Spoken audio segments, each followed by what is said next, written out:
Across the African savanna, a buffalo stands almost motionless in the heat. Its dark skin is cracked with dry mud. Its ears twitch again and again. Flies gather around its eyes, and deep inside the folds of its hide, something much smaller is already feeding. Blood-sucking ticks cling to the buffalo's skin. Some hide beneath the ear, some settle behind the horn, others bury themselves in the short, dark hair across its neck and shoulders. The buffalo is enormous, a wall of muscle, bone, and horn. But against creatures this small, even a giant has few weapons. It swings its head, it snaps its tail, it shakes its ears until dust lifts from its body. But the itching does not stop. The parasites are too small, too many, too deep in places the buffalo cannot reach. So the giant walks toward an old acacia tree. It presses the side of its head against the bark and rubs hard. The rough trunk scrapes across the mud, the skin, and the hidden ticks.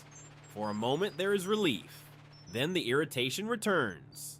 The buffalo lowers itself into the dust. Its massive body rolls across the dry ground.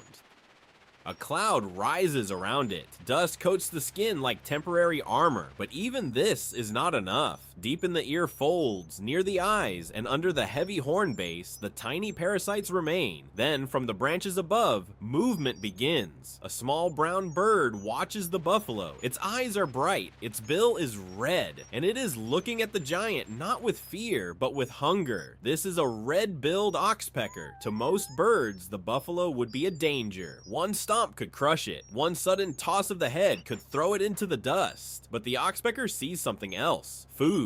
The bird drops from the branch and lands on the buffalo's back. Its claws grip the rough hide. The buffalo flinches, but does not run. The oxpecker begins to search. It hops across the shoulder. It tilts its head. It studies the cracks in the mud and the folds of skin. Then its red bill strikes. One quick pull. A swollen tick disappears. The buffalo stands still. Another oxpecker arrives, then another. Soon, small birds are working across the giant's body. One searches behind the horn.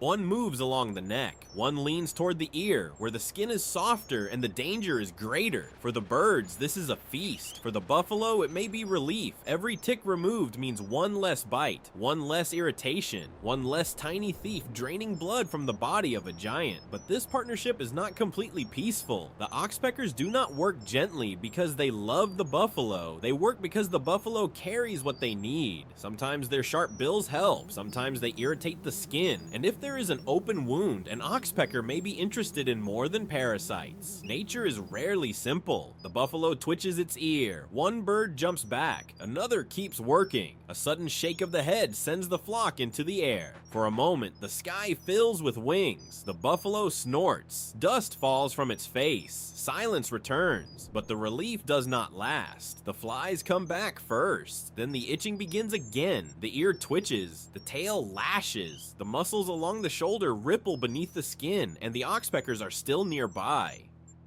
They wait on the branches. They watch the giant. They know the moment will return. When the buffalo lowers its head and grows still again, the first bird comes back. It lands carefully, far from the eye and horn. Then it works its way toward the places where parasites hide best. Behind the ear, along the neck, under the thick folds of skin, the buffalo allows it. Not because it is friendly, not because it trusts without question, but because the cost of standing alone may be worse. A few sharp pecks are easier to endure than hundreds of hidden bites. So the giant waits, and the tiny birds continue. Under the afternoon sun, the scene looks almost peaceful. A massive buffalo stands in the grass. Oxpeckers move across its body like workers on a living hill. But every second depends on balance. The birds must not push too far. The buffalo must not lose patience. And between them, survival is negotiated one peck at a time. By evening, the heat begins to soften. The savanna turns gold. The buffalo walks slowly through the grass, calmer than before. One oxpecker remains near its shoulder.